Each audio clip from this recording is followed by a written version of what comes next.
स्वागत है आपका। गंगा दोपहर देख रहे हैं आप। बड़ी खबर से बुलेटिन की हम शुरुआत करने जा रहे हैं। यूपी दरोगा भर्ती रिजल्ट रद्द कर दिया गया है। मामले पर बड़ी खबर। सुप्रीम कोर्ट से फिलहाल यूपी सरकार को राहत नहीं मिली है। सुप्रीम कोर्ट का फिलहाल राज्य सरकार की अर्जी पर सुनवाई से इनकार। मुख्य मामले की सुनवाई 14 जुलाई से की जाएगी। 2016 में उप निरीक्षकों के 2707 पदों पर भर्ती का ये मामला है। हाईकोर्ट ने नए सिरे से चयन सूची बनाने का आदेश दिया था। यूपी सरकार ने चयनित अभ्यर्थियों को ज्वाइन कराने की मांग की थी। इलाहाबाद हाईकोर्ट के फैसले के खिलाफ सुप्रीम कोर्ट पहुंची थी यूपी सरकार। यूपी दरोगा भर्ती मामला सपा सरकार के समय का है और अब सुप्रीम कोर्ट ने मामले की सुनवाई 14 जुलाई से करने का निर्देश दिया है। 2016 में उप निरीक्षकों के 2707 पदों पर भर्ती से जुड़ा ये मामला है, जहां यूपी सरकार को सुप्रीम कोर्ट से फिलहाल राहत नहीं मिली है। यूपी दरोगा भर्ती रिजल्ट रद्द करने के मामले पर यह सुनवाई थी और सरकार को फिलहाल इस पर राहत नहीं मिली है। 2016 में शुरू हुई थी दरोगा भर्ती की प्रक्रिया और यूपी पुलिस में 2707 भर्तियां होनी थी, जिसकी अंतिम चयन सूची 28 फरवरी 2019 में जारी की गई। भर्ती को असफल अभ्यर्थियों ने इलाहाबाद हाईकोर्ट में चुनौती दे दी। इस भर्ती में धांधली हुई है, इसका आरोप लगाते हुए हाईकोर्ट में अपील की। चयन में सामान्यीकरण नियम जो था उसको लेकर ऐतराज जताया। हाईकोर्ट ने दरोगा भर्ती के नतीजों को रद्द कर दिया। परीक्षा पास करने की योग्यता अंक 50% थी। मूल परीक्षा में 50% से ज्यादा अंक अर्जित किए गए। सामान्यीकरण के जरिए अंक 50% से कम करके चयन से बाहर किया गया।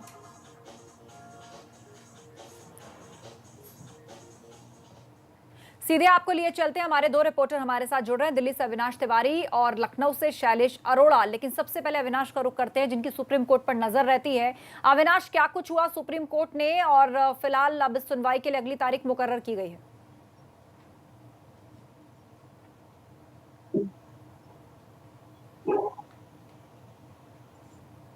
आप हमें सुन पा रहे हैं अविनाश?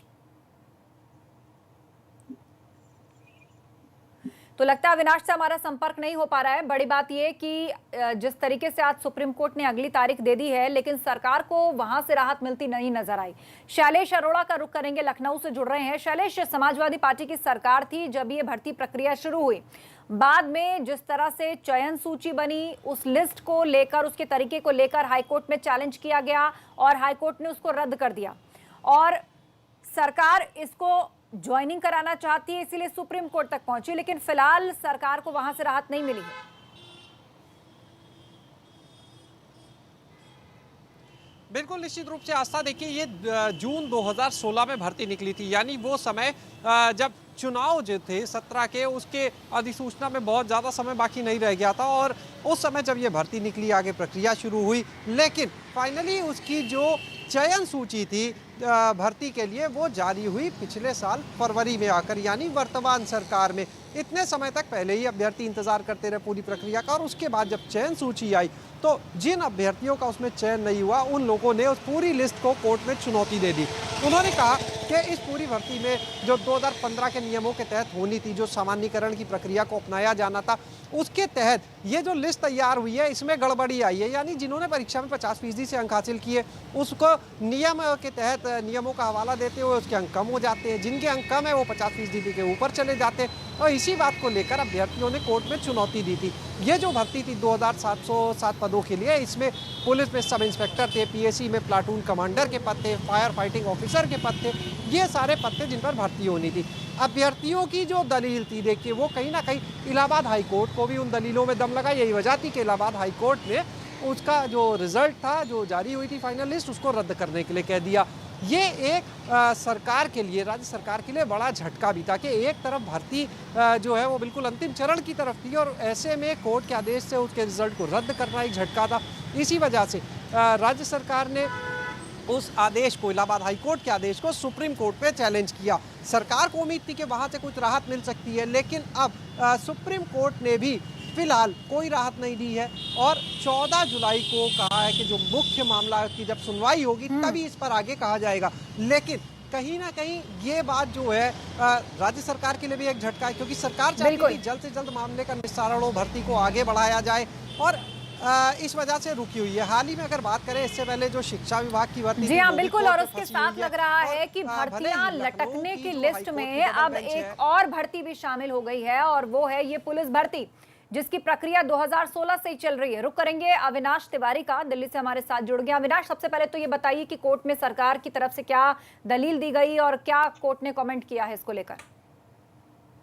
देखिए आस्था, अगर बात करें तो सुप्रीम कोर्ट में आज ये मैटर लगा हुआ था, जिसमें उत्तर प्रदेश सरकार की ओर से उनके वकील ने कहा कि चूंकि हाई कोर्ट ने इस रिजल्ट को रद्द कर दिया है, लिहाजा सुप्रीम कोर्ट इस पे गौर करे। 27 अभ्यर्थियों के जो है जीवन का सवाल है, इसमें लोगों को नौकरियां मिलनी है, रोजगार मिलना है। ऐसे में लिहाजा हाई कोर्ट के फैसले को जो है पुनः विचार किया जाए और सुप्रीम कोर्ट से अपनी ओर से सुप्रीम कोर्ट ये आदेश दे जिससे कि भर्ती की प्रक्रिया साफ हो सके और जो अभ्यर्थी हैं उनको भर्ती की प्रक्रिया शुरू की जा सके। लेकिन सुप्रीम कोर्ट ने ये याचिका नहीं स्वीकार की उत्तर प्रदेश सरकार की, और कहा हम मुख्य मामले के साथ 14 जुलाई को इस मामले को सुनवाई करेंगे, फिलहाल हम इस पर कोई सुनवाई नहीं करेंगे। जाहिर तौर से बात है, जो अभी हाई कोर्ट का आदेश है कि रिजल्ट रद्द करने के लिए और नई सूची बनाने का जो हाई कोर्ट ने कहा था, तो वो उसी आदेश को लागू रहेगा, क्योंकि सुप्रीम कोर्ट ने अपनी तरफ से कोई टिप्पणी नहीं की और ना ही इस पर सुनवाई की है। तो लिहाजा 14 जुलाई तक उत्तर प्रदेश सरकार को इंतजार करना होगा, और 14 जुलाई को जब सुप्रीम कोर्ट इस मैटर को सुनेगा तो फिर से अपनी बात रखने को उसको मौका मिलेगा। बिल्कुल, तो 14 जुलाई का फिलहाल इंतजार करना होगा जब सुप्रीम कोर्ट में इस मैटर को लेकर दोबारा सुनवाई होगी। लेकिन फिलहाल हम यही कह सकते हैं कि एक और भर्ती प्रक्रिया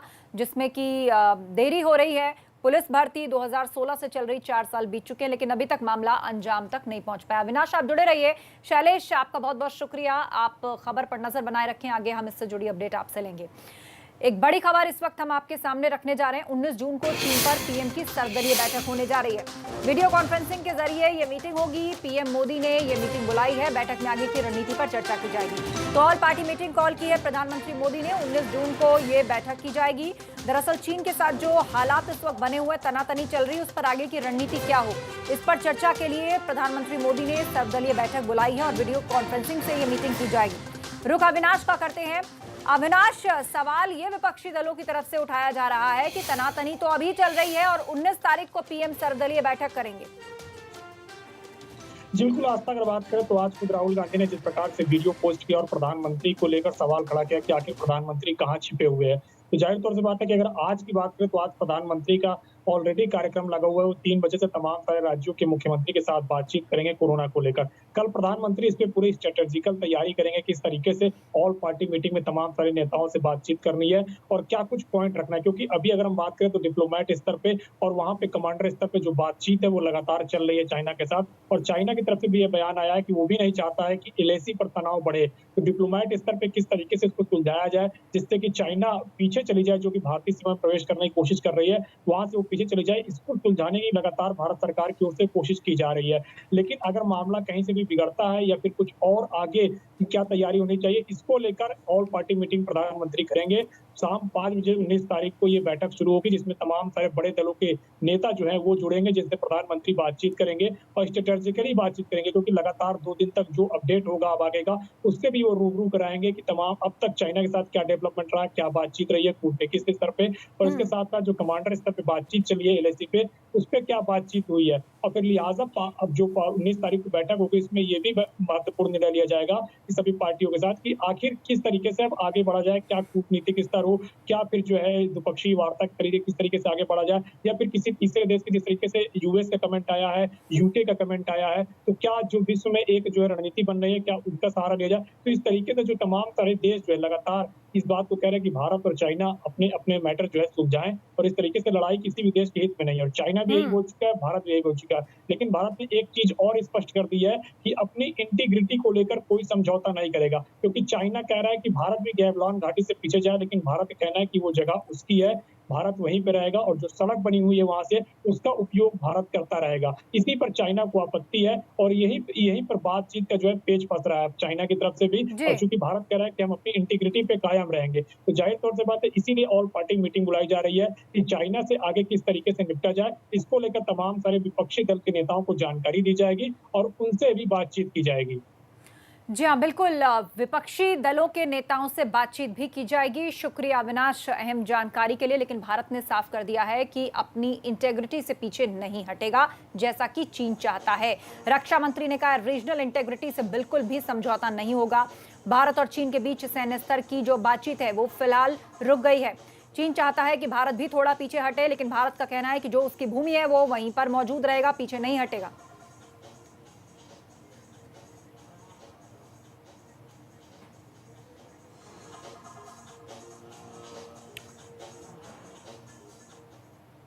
वहीं एलएसी पर हुई झड़प में एक ओर भारत कड़ी आपत्ति जता रहा है, तो दूसरी ओर देश के साथ साथ यूपी के भी अलग अलग शहरों में इसको लेकर विरोध प्रदर्शन शुरू हो गया है। हम आपको ऐसी ही प्रदर्शन की कुछ तस्वीरें दिखा रहे हैं जहां चीन का विरोध जताया है लोगों ने। अलग अलग शहरों की ये तस्वीरें हैं। लखनऊ से लेकर लखीमपुर खीरी, वाराणसी समेत तमाम शहरों की ये तस्वीरें हैं जो आप देख पा रहे हैं। दिल्ली से सटा गाजियाबाद, जौनपुर, जहां पर लोग चीन का विरोध कर रहे हैं, कानपुर, इन तमाम शहरों में लोग इकट्ठा हुए, पोस्टर, होर्डिंग लेकर। कहीं पे किसी ने चीनी टीवी जलाया, तो कहीं चीन के खिलाफ नारेबाजी की। हिंदुस्तान जिंदाबाद के नारे सभी लोगों ने लगाए और कुछ इस अंदाज में चीन के प्रति अपना गुस्सा प्रकट किया। चीन का फ्लैग जलाया गया,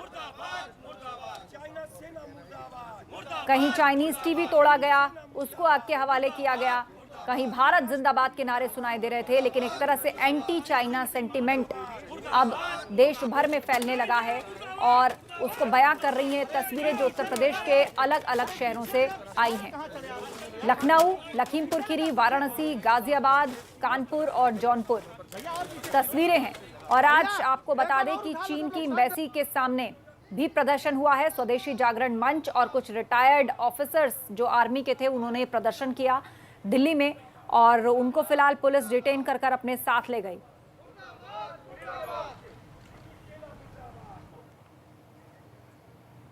अगली खबर दिल्ली से सटे नोएडा से है, जहां धरने पर बैठ गए हैं ईएसआई हॉस्पिटल के स्टाफ और कर्मचारी। नोएडा के सेक्टर 24 में स्थित है ये ईएसआई अस्पताल और जिसके कर्मचारियों का कहना है कि उनको 3 महीने से सैलरी नहीं मिली। धरने पर बैठ गए कर्मचारी जिसमें नर्सेस, कंपाउंडर और टेक्निकल स्टाफ शामिल हैं। सैलरी न मिलने को लेकर ये प्रदर्शन यहां पर कर रहे हैं और इनका कहना है कि बीते 3 महीनों से इनको वेतन नहीं मिला है। कोरोना संक्रमण के दौर में जहां सरकार तमाम सारे वादे कर रही है, वहीं अगर हम बात करें कई सारे ऐसे स्वास्थ्यकर्मी हैं जिनको पिछले 2-3 महीने से वेतन तक नहीं मिला है। इस वक्त हम नोएडा के सेक्टर 24 के ईएसआई अस्पताल में मौजूद हैं और यहाँ पे देखिए तमाम सारे ये जो स्टाफ नर्स हैं, कंपाउंडर हैं, इसके अलावा फार्मासिस्ट हैं और टेक्नीशियन हैं, वो सभी लोग यहाँ पर धरने पर बैठ गए हैं क्योंकि इनको पिछले 2-3 महीनों से सैलरी नहीं मिली है। इनका कहना है कि पिछले 3 महीनों से इनको सैलरी नहीं मिली है और यही कारण है कि इनको आज मजबूरी में यहाँ पर प्रदर्शन में बैठना पड़ा है। सरकार लगातार कह रही है कोरोना वॉरियर्स को लगातार परेशान न कर रहे और इसके अलावा कोरोना वॉरियर्स को जो भी सुविधाएं है वो सरकार प्रदान करने की बात हर बार करे, लेकिन यहाँ पे देखिए कि पिछले 3 महीने से इनको वेतन तक नहीं मिला। क्या कुछ कारण है? आप लोग किस लिए यहाँ पे बैठे हुए आज प्रदर्शन के लिए? सर, हम लोगों को सैलरी नहीं मिली है, करीब हमको 3 महीने के समथिंग हो गए हैं, हम लोगों को सैलरी नहीं मिली है। यहाँ पर क्या कहा जा रहा है? यही कहा जा रहा है कि सोमवार तक दे देंगे और अभी तो कोई सुनवाई नहीं हो रही। कुल मिला के 3 महीने से आप लोगों को सैलरी नहीं मिली है, कैसे आप लोगों को घर का खर्चा चल रहा है? और जब आप लोग सैलरी के लिए डिमांड कर रहे हैं तो क्या कुछ आपके डायरेक्टर की तरफ से कहा जा रहा है? सर, डायरेक्टर सर बोलते हैं कि मैं तो आप लोगों को जानता ही नहीं और हम इधर उधर से उधार लेके अपना किसी ना किसी तरह जीवन यापन कर रहे हैं। मैं यहाँ पे 5 साल से ड्यूटी कर रही हूँ, 5 साल से यहाँ पे हूँ। मेरे को 3 महीने से सैलरी नहीं मिल रही है। मेरे हस्बैंड भी 3 महीने से लॉकडाउन की वजह से घर बैठे हुए हैं। मकान मालिक तो जीना आराम करा, बच्चों के लिए हम कैसे कैसे कर रहे हैं। स्कूल वाले तो हमें परेशान कर रहे हैं। यहाँ से हम 100 रुपया यहाँ के परमानेंट वालों से 100 रुपया मांग के अपना घर चला रहे हैं। यहाँ से कैसे करके कभी उस दीदी से लेते हैं 100 रुपये, कभी उस दीदी से 100 रुपये लेते हैं। और लॉकडाउन में इतनी मुसीबत में हम लड़ लड़ के यहाँ से ड्यूटी करके जाते हैं। मकान मालिक भी नहीं घुसने देता है, बोलता है तुम हॉस्पिटल में जॉब करते हो, किराए के लिए आता है तो हम मना करते हैं भैया अभी पैसा मिले है। मैं यहाँ पे नर्सिंग स्टाफ हूँ। मैं यही कहना चाहती हूँ कि यहाँ पे हम लोगों को इतनी कम सैलरी मिलती है, इनसे ज़्यादा तो हमारे गार्ड वाले स्वीपर्स इनको ज़्यादा सैलरी मिलती है और हमें अपनी सैलरी बताने में भी शर्म आती है क्योंकि हमारी सैलरी इतनी कम दी जाती है। ये बस कुछ नहीं कह रहे हैं, हम जाते हैं डायरेक्टर ऑफिस में बट कुछ नहीं बोलते हैं, बोलते हैं दे देंगे लगता, लेकिन इनके उनसे तो हमें लगता नहीं है कि ये लोग हमें सैलरी देंगे। जाहिर तौर पे बात है कि देखिए कोरोना का संक्रमण काल चल रहा है और तमाम सारी जो सरकारें हैं वो लगातार कह रही हैं कि जितने भी कोरोना वॉरियर्स हैं, खासतौर से स्टाफ जो हैं हॉस्पिटल के, उनकी जो सुविधाओं के लिए कोई कमी नहीं की जाएगी। लेकिन यहाँ पे देखिए इन लोगों को मजबूरन आज धरने प्रदर्शन पे बैठना पड़ा है, क्योंकि इनको सैलरी नहीं मिल रही है, ये अपने घर के खर्चा नहीं चला पा रहे हैं, मकान का किराया नहीं दे पा रहे हैं, और यहाँ तक कि अपनी जो दैनिक जीवनचर्या है उनकी भी ज़रूरतों की चीज़ नहीं ले पा रहे हैं। इसीलिए आज मजबूरन इनको यहाँ पर धरने पर बैठना पड़ा है। जबकि इनके डायरेक्टर का लगातार यही कहना है कि सैलरी मिलेगी लेकिन कम मिलेगी, वो इस बात बारे में कोई ठोस जवाब नहीं देते हैं, और इसीलिए मजबूरन आज यहाँ पे बैठना पड़ा। जाहिर तौर से बात है कि ईएसआई अस्पताल जिस प्रकार से ये नोएडा का है और एक सरकारी अस्पताल है, यहाँ पे जब ये स्थिति है तो बाकी अब क्या कहा जाए, क्योंकि नोएडा के अंदर लगातार केसेस बढ़ रहे हैं, और ऐसे में इस तरीके के स्वास्थ्य कर्मियों का प्रदर्शन वाकई में कई सवाल खड़े करते हैं। कैमरा वीरपाल के साथ अविनाश तिवारी, एबीपी गंगा, नोएडा। और अब एक बड़ी खबर मथुरा से आ रही है। जिला अस्पताल के सीएमएस कोरोना पॉजिटिव आए। 2 दिन पहले उनका सैंपल लिया गया था। रिपोर्ट आने के बाद स्वास्थ्य विभाग में हड़कंप मच गया है। सीएमएस को आइसोलेशन वार्ड में भर्ती कराया जा रहा है। सीएमएस के संपर्क में आए लोगों की लिस्ट तैयार की जा रही है। तो इस वक्त की बड़ी खबर, मथुरा के स्वास्थ्य विभाग में हड़कंप मच गया है। सौरभ से अपडेट लेते हैं। सौरभ, पूरी खबर बताएं। देखिए, 2 दिन पहले लगा था कि इनमें सिम्टम्स नजर आ रहे हैं कि कोरोना के, तब 2 दिन पूर्व इनकी जब जांच कराई तो आज इनकी जांच आई है। जो मथुरा के जिला अस्पताल की सीएमएस हैं, जब जांच आई तो उनकी पॉजिटिव आ जाई है, जिसके बाद स्वास्थ्य विभाग में हड़कंप मच गया और स्वास्थ्य विभाग ने तत्काल जो सीएमएस थे उन्हें आइसोलेट वार्ड में भर्ती कराया गया, और उनमें पता लगाया जा रहा है कि किस किस के संपर्क में आए थे, कौन कौन इनके पास यहाँ पर आए थे, कौन कौन डॉक्टर थे, सबको यहाँ पर देखा जा रहा है। सूची बनाई जा रही है और उन्हें तत्काल उनके सूची बनाने के बाद उन्हें क्वारंटाइन किया जाएगा। अगर बात करें मथुरा की तो कोरोना पॉजिटिव की संख्या 181 हो गई है, जिनमें से 90 एक्टिव केस हैं। जी हाँ, 90 एक्टिव केस हैं। और बड़ी बात यह कि अब जो सीएमएस के संपर्क में आया है उसकी लिस्ट बनाई जा रही है, उनको क्वारंटीन किया जाएगा। शुक्रिया सौरभ, आप हालात पर नजर बनाए रखिए।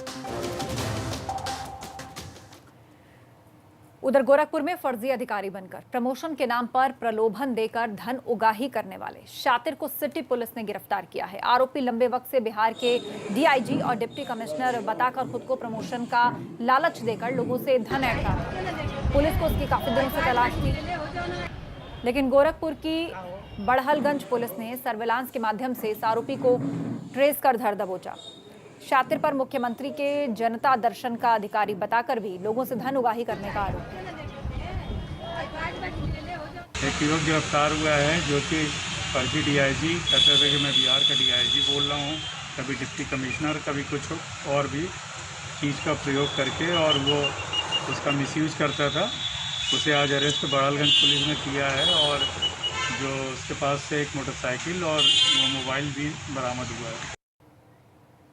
बड़ी खबर अम्बेडकर नगर से। जेल में कैदियों ने मारपीट की है। कैदियों ने मारपीट के बाद हंगामा भी किया। कई थानों की फोर्स इस वक्त मौके पर मौजूद है। जिले के अधिकारी भी कारागार पहुंच चुके हैं। अम्बेडकर नगर में जेल में कैदियों ने मारपीट की है और उसके बाद हंगामा भी हुआ है। वहां पर कई थानों की पुलिस वहां पर पहुंची हुई है। यह हंगामा काफी बड़ा है।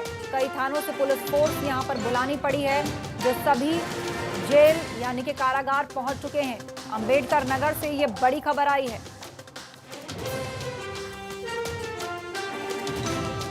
यज्ञेश से अपडेट लेते हैं। यज्ञेश, इस वक्त की क्या ताजा स्थिति है? क्या हालात नियंत्रण में हैं और आखिर क्यों ये मारपीट हंगामा हुआ? अभी देखिए, प्रथम दृष्टिया ये पता लग रहा है कि कैदियों में आपस में मारपीट हुई है। फिलहाल जो है कई थानों की फोर्स यहाँ पे बुला ली गई है और सभी आला अधिकारी जेल के अंदर है। हालांकि हम लोग को परमिशन नहीं दी गई है जेल के अंदर जाने की। हम लोग बाहर से ही जो स्थितियों पे नजर बनाए हुए हैं। फिलहाल पता ये लग रहा है कि पहले मारपीट तो लग रहा है यज्ञेश से संपर्क नहीं हो पा रहा है। आप इसी बात से हालात का अंदाजा लगा सकते हैं कि कई थानों से फोर्स को बुलाना पड़ा है जो वहां पर पहुंच चुकी है। अम्बेडकर नगर जेल में कैदियों ने आपस में मारपीट की और उसके बाद यह हंगामा हुआ है।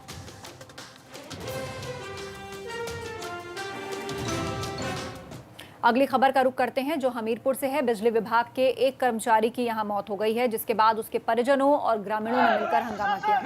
हंगामे की तस्वीरें हम आपको दिखा रहे हैं। लोगों ने प्रशासन के खिलाफ नारेबाजी की है और ये आरोप लगाया है कि साजिश के तहत संविदा कर्मी जो कि कॉन्ट्रैक्ट पर काम कर रहा था कर्मचारी, उसकी हत्या की गई है।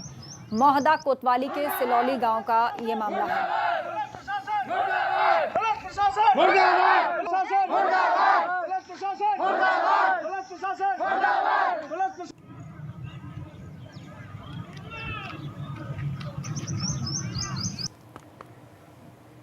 उधर हरिद्वार के बहादुराबाद थाने क्षेत्र में स्थित जया मैक्सवेल हॉस्पिटल में नवजात शिशु की मौत के बाद परिजनों ने जमकर हंगामा किया। ग्रामीणों ने अस्पताल प्रबंधन पर लापरवाही का आरोप लगाया। मौके पर पहुंची पुलिस ने कई लोगों को हिरासत में लिया। परिजनों का कहना है कि डिलीवरी के लिए महिला को अस्पताल में भर्ती कराया गया था। अस्पताल के डॉक्टर गर्भवती महिला का इलाज करने नहीं पहुंचे और अस्पताल की नर्सों ने ही महिला का इलाज कर दिया। परिजनों के बार बार आग्रह करने पर भी डॉक्टर इलाज के लिए नहीं आए, तो उनकी तहरीर पर पुलिस ने मामले की जांच शुरू कर दी है।